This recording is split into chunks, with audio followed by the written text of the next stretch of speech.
نماز فجر کی 2 سنتوں کے بعد قرآن پاک کی یہ صورت پڑھ کر اللہ کے سپرد کر دو۔ یہ صورت جو بھی پڑھتا ہے اس کا ہر کام اللہ کے سپرد ہو جاتا ہے، بے شک آزما لو۔ بسم اللہ الرحمن الرحیم۔ آج نماز فجر کی 2 سنتوں کے بعد پڑھنے والا ایک ایسا وظیفہ لے کر حاضر خدمت ہوا ہوں جسے پڑھتے ساتھ ہی آپ کو اتنی دولت ملے گی کہ آپ کی ہر پریشانی ختم ہو جائے گی، جسے پڑھتے ساتھ ہی آپ کی تمام حاجات پوری ہو جائیں گی۔ گھر والے بھی یہ دیکھ کر حیران رہ جائیں گے کہ اتنی دولت و برکت کیسے آئی۔ ناظرین، فجر کے وقت اتنی برکت اور فضیلت ہے کہ اللہ پاک اس وظیفے کی برکت سے رزق کے تمام دروازے کھول دیتا ہے۔ یہ وقت قبولیت کا وقت ہے۔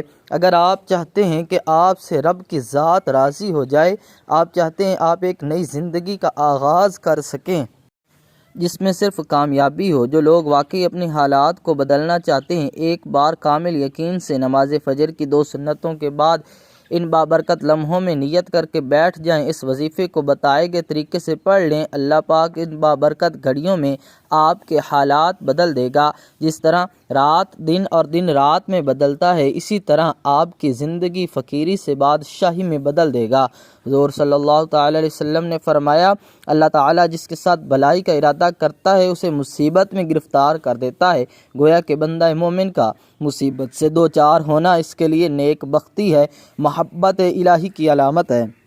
اسی طرح آپ صلی اللہ تعالی علیہ وسلم نے فرمایا، اللہ تعالیٰ جب اپنے بندے کے ساتھ بھلائی کا ارادہ کرتا ہے تو اس کے گناہوں کی سزا دنیا میں ہی دے دیتا ہے، اور اللہ تعالیٰ اپنے بندے کے ساتھ رحمت کا ارادہ فرماتا ہے تو اس کے گناہ کی سزا روک لیتا ہے، اس کا پورا بدلہ قیامت کے دن دے گا۔ ایک دوسری روایت میں ہے، آپ صلی اللہ تعالی علیہ وسلم نے فرمایا، جتنی بڑی مصیبت ہوگی اتنا ہی بڑا ثواب ملے گا، اور اللہ تعالیٰ جب کسی قوم سے محبت کرتا ہے تو اسے مصیبتوں میں ڈال دیتا ہے۔ جو شخص اس سے راضی ہوا اور اپنا معاملہ اللہ کے حوالے کر دیا، اس کے لیے رضامندی ہے، اور جو ناراض ہوا اس کے لیے ناراضگی ہے۔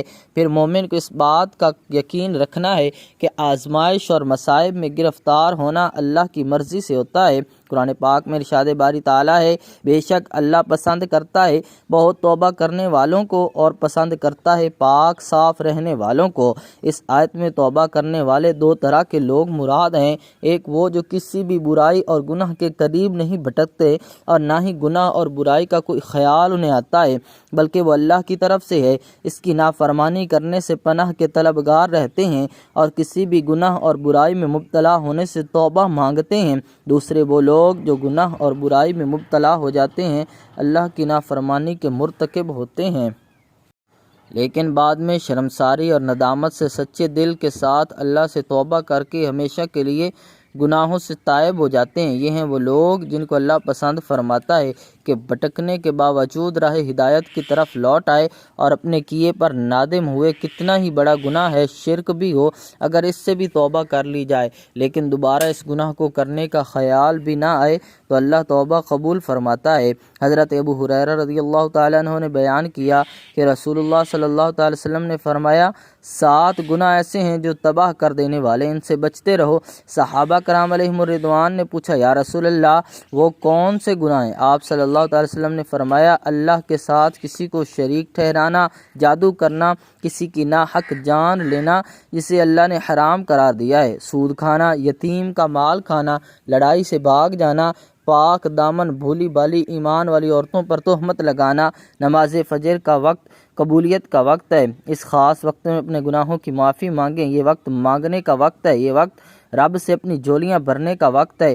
کل تک سڑک پر مانگنے والا فقیر بھی یہ وظیفہ پڑھ لے، نصیب کے بند تالے کھل جائیں گے۔ جب کہیں سے کوئی مدد نظر نہ آ رہی ہو، جب مایوسی چھا جائے تو یقین کامل کے ساتھ یہ وظیفہ پڑھ لیں۔ یہ وظیفہ مشکل اور پریشانی کا حل ہے۔ اس وظیفے کو پڑھنے والا اللہ کے قریب ہو جاتا ہے اور اللہ پاک اس سے راضی ہو جاتا ہے۔ جب کوئی بندہ اللہ پاک کو اس کے صفاتی نام سے پکارتا ہے تو میرا رب اتنا خوش ہوتا ہے کہ فرشتوں کو حکم جاری کرتا ہے، جاؤ اس بندے کی حاجت کو پورا کر دو۔ اللہ پاک کا فرمان ہے، وہ لوگ جو جب اللہ کا ذکر کیا جائے تو ان کے دل ڈرنے لگتے ہیں، اور جو مصیبتیں انہیں پہنچتی ہیں ان پر صبر کرتے ہیں، اور جو کچھ ہم نے انہیں عطا کیا اس میں سے خرچ کرتے ہیں۔ اگر آپ چاہتے ہیں کہ آپ کے حق میں فیصلے ہو جائیں، آپ رزق اور دولت سے مالا مال ہو جائیں، دنیا کی تمام پریشانیاں، مشکلات غیب کے خزانوں سے ختم ہو جائیں، تو آج یہ وظیفہ کسی صورت مت چھوڑیے گا۔ جیسا کہ آپ جانتے ہیں کہ ساری مخلوق اللہ کی محتاج ہے، نیک ہوں یا برے ہوں، پہلے والے ہوں یا بعد والے آنے والے، سب کو اللہ رزق عطا کرتا ہے۔ وہ ذات ہر انسان کو رزق دیتی ہے جو خلوص سے دل سے اس کی طرف متوجہ ہوتا ہے، اور دلوں کا اخلاص سب سے عظیم رزق اور نعمت ہے۔ وہ ذات علم اور یقین کے ساتھ مانگنے والے کو حلال روزی عطا کرتی ہے جو دلوں میں اخلاص پیدا کرنے پر معاون ہوتی ہے، اور وہ ذات ہر شخص کو دینی سدھار سے نوازتی ہے جو اس کا طلبگار ہوتا ہے، یعنی اللہ تعالی رزاق ہے۔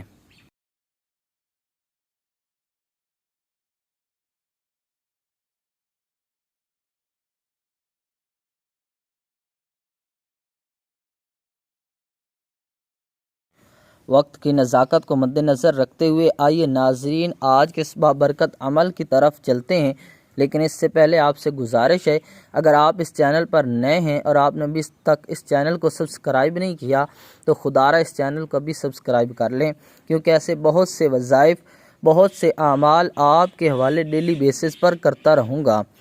عمل کیا ہے؟ نماز فجر کی 2 سنتوں کے بعد باوضو مصلی پر بیٹھ کر سب سے پہلے آپ نے 7 بار نبی کریم صلی اللہ تعالی وسلم کی ذات مبارکہ پر درود پاک پڑھنا ہے۔ درود پاک آپ کوئی سا بھی پڑھ سکتے ہیں، آپ صلی اللہ علیہ وسلم پڑھ لیں یا آپ صلی اللہ علی محمد پڑھ لیں۔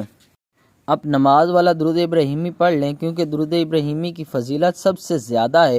درود ابراہیمی ایک بار میرے ساتھ بھی پڑھیے گا تاکہ ثواب ہو۔ اللہم صلی علی محمد وعلی آل محمد کما صلیت علی ابراہیم وعلی آل ابراہیم انکا حمید مجید۔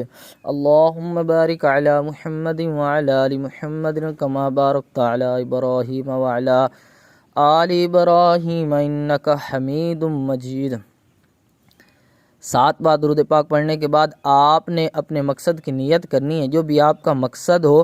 آپ نیا گھر چاہتے ہیں، گھر مانگ لیں، گاڑی چاہتے ہیں، گاڑی مانگ لیں، من پسند نوکری، من پسند شادی کے لیے پڑھ لیں، قرض سے نجات چاہتے ہیں پڑھ لیں، میاں بیوی میں محبت کی کمی ہے، تڑپنے والی محبت چاہتے ہیں، اس کے لیے پڑھ لیں، نافرمان اولاد، نافرمان شوہر کے لیے پڑھ لیں، کوئی آپ کو بڑی رقم چاہیے وہ مانگ لیں، مطلب آپ کی جو بھی حاجات ہیں، جو بھی آپ کا مقصد ہے، مقصد کی نیت کرتے ساتھ ہی فوری طور پر آپ نے ایک بار اعوذ باللہ من الشیطان الرجیم بسم اللہ الرحمن الرحیم پڑھ کر وظیفے کا آغاز کرنا ہے۔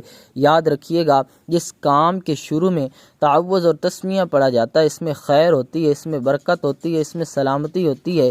جب آپ نے اپنے خاص مقصد کی نیت کر لی، تعوذ اور تسمیہ بھی پڑھ لیا، تو اب یوں محسوس کریں جیسے دنیا جہان سے آپ کا تعلق ختم، آپ روضہ رسول کی جالیوں کے قریب بیٹھ کر یہ خاص وظیفہ پڑھ رہے ہیں۔ سب سے پہلے جو وظیفہ آپ نے پڑھنا ہے وہ وظیفہ اللہ تعالیٰ کا صفاتی نام یا جلیلو ہے۔ جو بندہ نبی کریم صلی اللہ علیہ وسلم کے وسیلے سے مانگتا ہے، وہ اللہ پاک کا ذکر کرتا ہے، رب کی ذات جلال میں آ جاتی ہے، اور جب رب کی ذات رحمت میں جلال میں آتی ہے، پھر مانگنے والا فریاد کرتا ہے، اس کی ہر حاجت پوری ہو جاتی ہے۔ میرا رب جھولیاں بھر بھر کر نوازتا ہے، وہ ذات جس کے قبضہ قدرت میں مخلوق کا رزق اور ان کی روزی روٹی ہے۔ اللہ تعالیٰ ہی کی وہ ذات ہے جسے چاہے رزق میں وسعت دے دے، وہی جس کے ہاتھوں میں تمام معاملات کا حل اور آسمان اور زمین کی کنجیاں ہیں۔ اگر آپ بے روزگار ہیں، بے اولاد ہیں، دنیا کی ٹھوکریں کھا کھا کر تھک چکے ہیں، دنیا کی بیماریوں میں گر چکے ہیں، لاکھ کوششوں کے باوجود بھی آپ کامیاب نہیں ہو رہے، تو نماز فجر کی 2 سنتوں کے بعد رب کریم کا ایک صفاتی نام یا جلیل پڑھ کر دیکھیں آپ نے کیسے پڑھنا ہے، کتنی بار پڑھنا ہے، توجہ کیجئے گا۔ یا جلیلو 1 بار ہو گیا، یا جلیلو 2 بار ہو گیا، یا جلیلو 3 بار ہو گیا۔ اس طرح سے آپ یا جلیلو کو ہاتھ کی انگلیوں پر پڑھ لیں یا تسبیح کے دانوں پر پڑھ لیں۔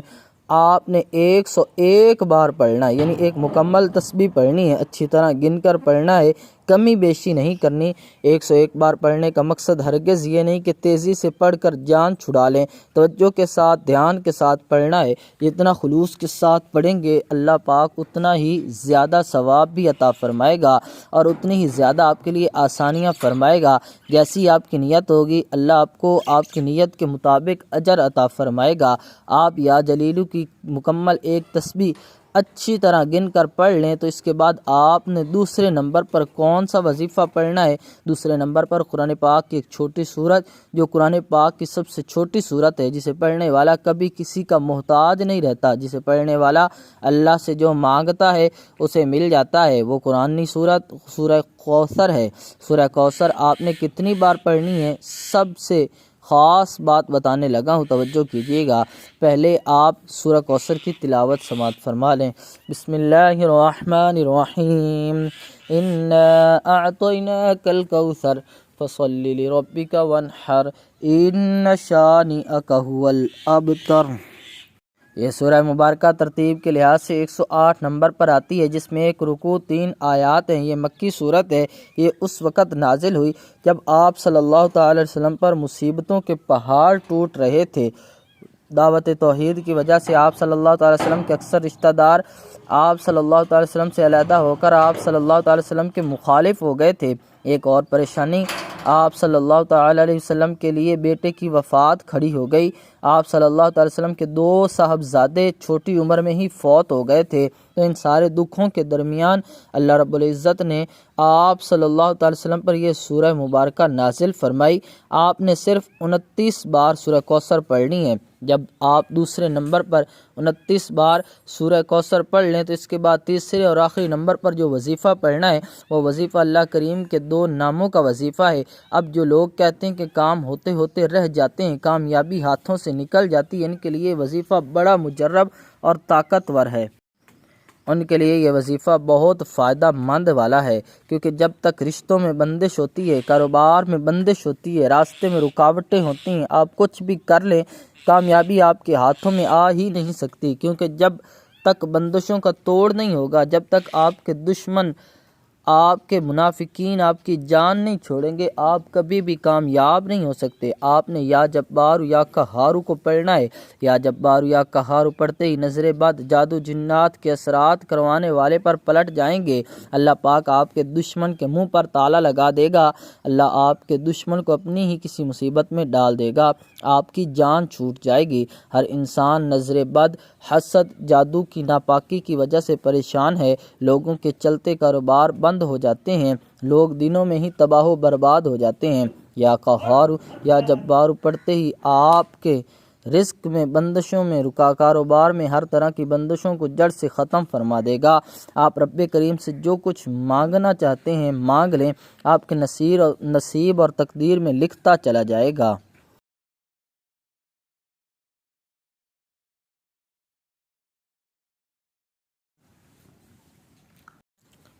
آپ نے یا جبار یا قہار کو پڑھ کر اپنے تمام دشمنوں کو نیست و نابود کرنا ہے۔ طریقہ سن لیں۔ یا جبار یا قہار 1 بار ہو گیا، یا جبار یا قہار 2 بار ہو گیا، یا جبار یا قہار 3 بار ہو گیا۔ اس طرح سے آپ یا جبار یا قہار کو ہاتھ کی انگلیوں پر پڑھ لیں یا آپ تسبیح کے دانوں پر پڑھ لیں۔ آپ نے صرف 11 بار پڑھنا ہے۔ 11 بار یا جبار یا قہار پڑھتے ہی آپ کے تمام دشمنوں سے جان چھوٹ جائے گی، آپ کے دشمنوں کی چیخیں نکل جائیں گی۔ اللہ پاک آپ کے دشمنوں کو، آپ کے حاسدین کو، آپ کے منافقین کو، جو کوئی آپ کے خلاف جاتا ہے، اپنی ہی کسی مصیبت میں ڈال دے گا۔ 11 بار یا جبار یا قہار پڑھتے ہی وظیفہ مکمل۔ اب آخر میں اللہ کے حبیب صلی اللہ تعالی وسلم کی ذات مبارکہ پر پھر 7 بار درود پاک پڑھیے گا، جو آپ نے عمل کے شروع میں پڑھا تھا۔ اب آپ کا عمل مکمل ہو گیا۔ وظیفہ مکمل ہوتے ہی اللہ تعالیٰ کے حضور اپنی ساری حاجات پیش کریں۔